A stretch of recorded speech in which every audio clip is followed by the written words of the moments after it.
banco Silicon Valley quebró la semana pasada y en este video les voy a explicar por qué. Antes de empezar es importante que entendamos cómo funciona el negocio de los bancos. Los bancos toman dinero de los ahorradores de personas, instituciones o empresas y lo prestan a una tasa más alta. Lo reciben a una tasa y lo prestan a una tasa más alta. Y esa diferencia es lo que ellos se ganan. Eso se conoce como el Net Interest Margin y simplemente es un reflejo de la rentabilidad del banco. Todos los bancos hacen eso. Toman dinero prestado y lo prestan a una tasa más alta. Silicon Valley Bank no era una excepción.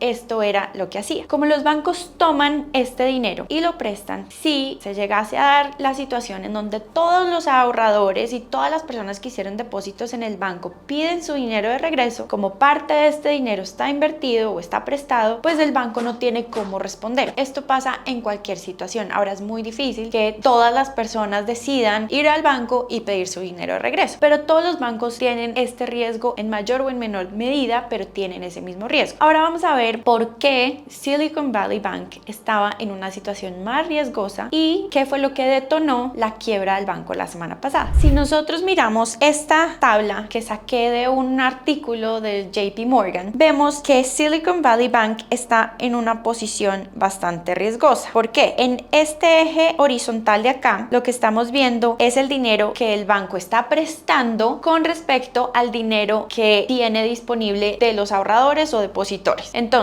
si un banco recibió de sus clientes o de los depositores, recibió 10 millones de dólares y está saliendo a prestar 11 millones, pues está en una situación más riesgosa que un banco que tiene 5 millones de dólares o los mismos 10 millones de dólares, pero está prestando menos. Si vemos, Silicon Valley Bank está alrededor de estos 110%, como el ejemplo de los 10 millones de dólares que tiene y 11 millones que está prestando. Es decir, está en una posición un poco más riesgosa en ese sentido. En el eje Y, ahora vemos el porcentaje que hay de depositores retail, ya les voy a explicar qué es, sobre el total de depositores. ¿Esto qué significa? Los depositores retail son las personas naturales que están depositando dinero en el banco, los ahorradores que están poniendo dinero ahí. En la medida en que un banco tenga más depositores de retail, el riesgo disminuye bastante, porque es como una empresa que tiene un solo cliente. Si ese cliente le deja de comprar, pues la empresa se quiebra. Ahora, cuando uno tiene muchísimos clientes, pues es más difícil que si uno deja de comprar, pues la empresa se vaya a quebrar. Lo mismo pasa con los bancos. Cuando uno tiene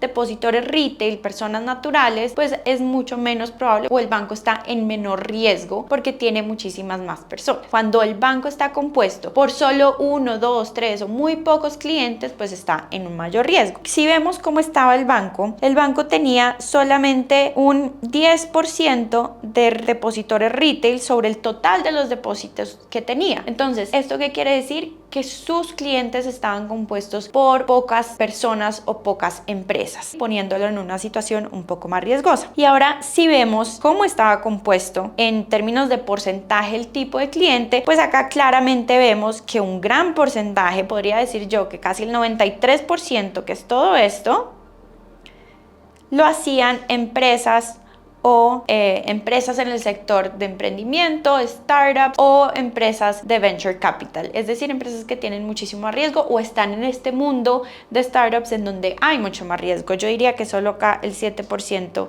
son ese tipo de retail, depósitos de depositores retail que me ayudan a mitigar los riesgos. Entonces, si vemos en este contexto, el banco era un banco enfocado en este mundo de la tecnología, en este mundo de startups y por ende tenía menos clientes y un mayor riesgo. Ahora veamos también otra parte de la ecuación. Los bancos, como yo les decía, toman el dinero prestado de sus ahorradores y depositores y lo invierten. Esto también toca mirarlo en un contexto macroeconómico. Entre el 2019 y el 2022, los bancos en Estados Unidos subieron sus depósitos a 5.4 billones de dólares, pero como la demanda en el crédito no estaba tan buena, estaba bastante floja, solo el 15% de ese valor lo pudieron salir a prestar. Entonces, ¿qué pasa? Lo que hacen con el dinero que queda, pues tienen que buscar otro tipo de productos para ponerlo a rentar, porque pues como ustedes que son estudiantes de mis propias finanzas ya saben, si uno no pone el dinero a producir, pues la inflación se come el valor de ese dinero. Entonces los bancos lo que necesitaban en ese momento era mirar qué podían hacer con todo ese dinero que no podían salir a prestar porque no había apetito para préstamos. Una de las opciones que tienen los bancos es invertir en bonos de largo plazo. Los bonos simplemente es dinero que uno le presta al gobierno, o si son bonos corporativos que uno le presta a empresas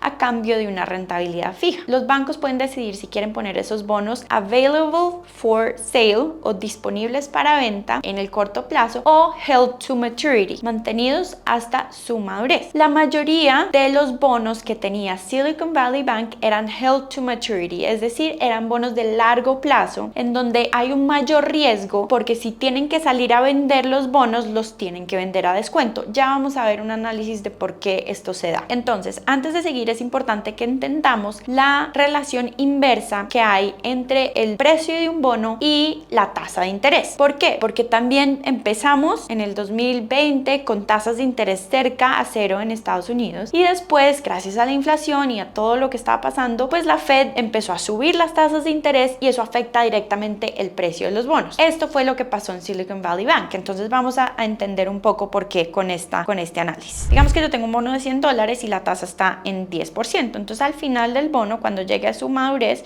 yo me voy a ganar $110. Pero ¿qué pasa si la tasa de interés empieza a subir? Pues la tasa, digamos que pasa a un 12%. En este escenario, el precio del bono necesariamente tiene que bajar por esa relación inversa que hay, y les voy a explicar por qué. Si en mi bono, yo tengo un bono que me va a dar $110, pero ahora la tasa está en un 12, pues entonces ¿cuánto me tiene que costar ese bono? Y es simplemente una fórmula, porque como ustedes saben, el precio por la tasa de interés es lo que me hace retorno. Esto fue el análisis que hicimos acá. Ahora acá vamos a hacer lo mismo, pero teniendo en cuenta que la tasa de interés es del 12. Entonces el precio es igual a 1.12%, ¿sí? 1.12 me tiene que dar igual a 110. Es decir, que el precio del bono es igual a 110 sobre 1.12.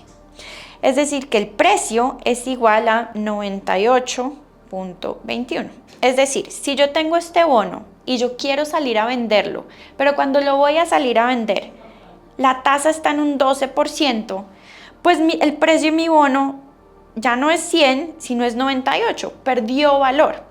Y esto fue lo que le pasó al Silicon Valley Bank. Tenía esta cantidad de bonos y necesitaba liquidez para pagarle a sus clientes. Tuvo que salir a vender estos bonos, y como la tasa había subido, el precio del bono bajó y tuvo que venderlos a pérdida. ¿Qué pasa también con el ecosistema de emprendimiento? Hay una desaceleración inmensa en el mundo de tecnología, en el mundo del venture capital. La gente, las empresas empezaron a pedir su dinero de regreso porque necesitaban ese capital para poder mantener sus empresas, y esto combinado con la pérdida del precio de los bonos terminó en la insolvencia del banco. Los ahorradores empezaron a pedir este dinero. El banco reportó el miércoles de la semana pasada que había vendido a pérdida este tipo de productos y había perdido 1.8 mil millones de dólares a causa de esta venta. Los inversionistas y los clientes empezaron a asustar y lo que hicieron fue tratar de sacar su dinero del banco. Se dice que el jueves trataron de sacar más de 42 mil millones de dólares del banco. Como el banco no tenía liquidez y necesitaba pedir dinero prestado para poder pagarle a sus ahorradores, ya llegó un momento en donde el Federal Deposit Insurance Corporation, que es la aseguradora de los bancos, intervino el banco y lo declaró en insolvencia. No tuvieron el dinero para poder pagarle a todas las personas que entraron en pánico y quisieron sacar su dinero. Entonces, si vemos, acá hay una combinación de muchos factores que hicieron que el Silicon Valley Bank quebrara. Primero, el contexto económico y la subida de las tasas de interés. Segundo, el tipo de cliente y sectores en los que estaba este banco, a los que atendía este banco, el tipo de clientes que tenía. Como la desaceleración del mundo de tecnología y de venture capital sucedió en el último año, pues los clientes empezaron a sacar su dinero y eso hizo que el banco necesitara mayor liquidez para poder pagarlo. Tercero, el banco estaba en una situación bastante riesgosa por haber invertido en este tipo de productos cuando las tasas empezaron a subir y por tener este tipo de clientes y este tipo de industria. Y por último, el pánico que desató la sacada de dinero